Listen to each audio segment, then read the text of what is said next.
약간 읽으면 딱 단편적인 그 이야기만을 생각하고 있었는데 정말 분석을 하시면서 읽는구나. 이거 오늘 나와야 되잖아요.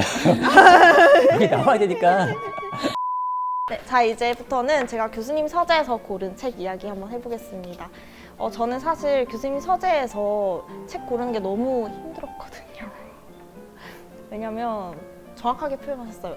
따뜻한지 잘 모르겠고 로봇의 서재 로봇의 서재라 뭘 골라야 하나 이런 생각을 하다가 제일 제가 우선으로 둔 게 쌍따옴표의 여부였어요. 이제 쌍따옴표가 있으면 좀 대화가 있고 등장인물이 있으니까 좀 괜찮지 않을까 해서 이제 고른 책이 바로 이 책입니다. 랩걸.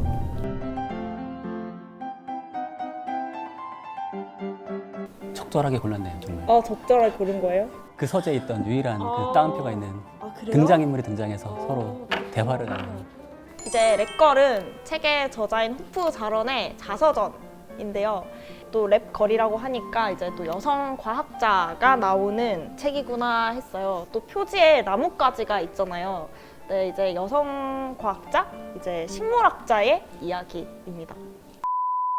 방금 말씀했다시피 로봇의 서재에서 고른 책이긴 하지만 교수님 서재에 좀 어울리지 않는 좀 어색한 책이라고 할 수 있는데 이 책이 교수님 서재에 오게 된 배경은 뭔가요? 일단 첫 번째로 전혀 어색하지 않고요. 네? 이 책이 제 서재에 있는 건 전혀 어색하지 않고, 왜냐면 제가 과학 철학을 하기 때문에 과학이란 무엇인지에 대한 되게 중요한 1차 자료죠. 실제로 과학을 하는 그 과학자가 자신의 연구 활동 및 자신의 삶에 대해서 적어 놓은 책이니까 귀중한 자료죠.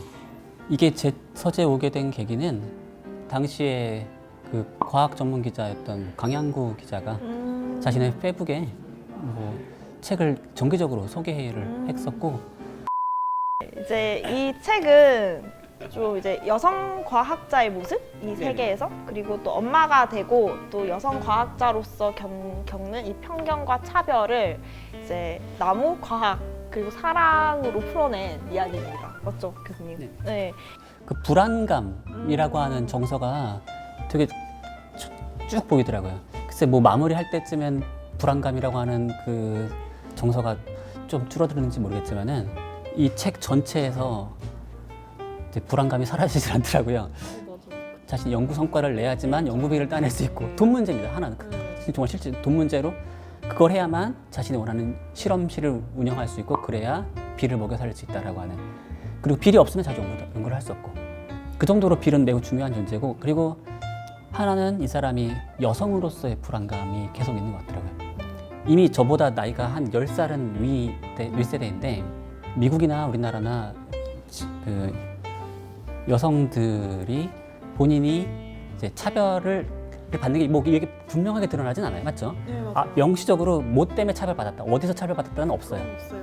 그러니까 본인 스스로가 거기에 대한 확신이 없는 것 같았어요. 그 여성이 과연 과학자가 될 수 있는지, 또는 과학자로서 인정받을 수 있는지, 자신은 어차피 이래봤자 인정 못 받아 라고 하는 그런 포기하는 감정도 계속 많이 드러났고요.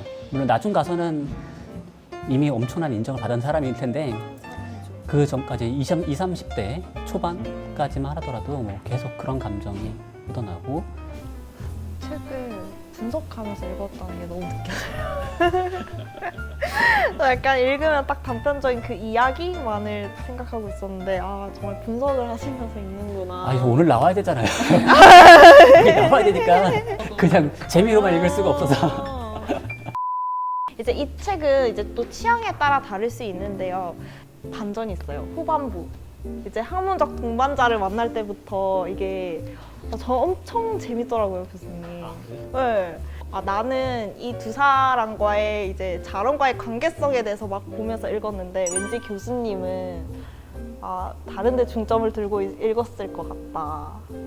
이게 과학을 하는 모습을 좀 잘 보여주는데, 거기에 좀 처음에 거기에 눈이 가더라고요. 여러 가지 눈이 가는데, 첫 번째 눈이 갔던 거는 사회 속에서 과학이 어떻게 이제 유지되는가.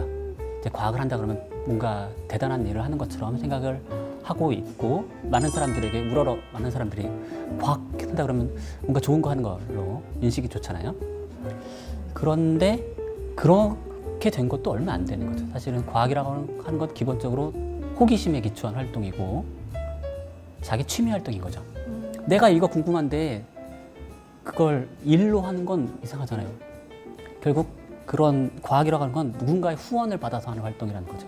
지금은 이제 국가의 후원을 받아서 하는 활동이고, 이 랩걸의 경우에 호프자론 그걸 되게 잘 보여주고 있는 것 같아요. 자신의 상품을 국가에 팔죠.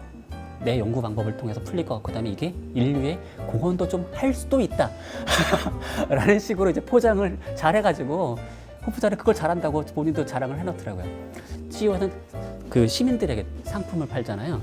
팔아 돈을 벌어야지 회사 직원들을 먹여 살 수 있지만, 과학자는 보통 이제 국가에 또는 기업에도 팔죠. 기업에도 후원을 받을 수 있는데, 기본적으로 그런 약간 기생적인 위치에 있다는 거죠.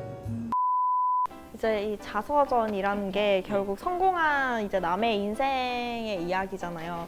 그래서 저는 이 책을 읽고 좀 권해주고 싶은 사람이 20대 청춘들? 그러니까 인생 이야기를 담았는데 막 그렇다고 막 너무 딱딱하게 자기 개발서처럼 그렇게 담은 것도 아니고, 그냥 좀 인생 이야기를 좀 감성적으로 잘 풀어냈다고 해야 되나? 이 책은? 네. 그래서 좀 공감하면서 읽을 수 있지 않을까 해서 20대 청춘들이 읽었으면 좋겠다고. 자, 오늘 서재 소개팅, 철학 이야기, 만화 이야기, 또 사랑과 여성 과학자 이야기까지 해봤는데요. 오늘 마무리 해볼까 합니다. 제가 개척인을 위한 책의 숲이라고 하면 두 분 각자 개척 서림이라고 하면서 마무리 해볼게요.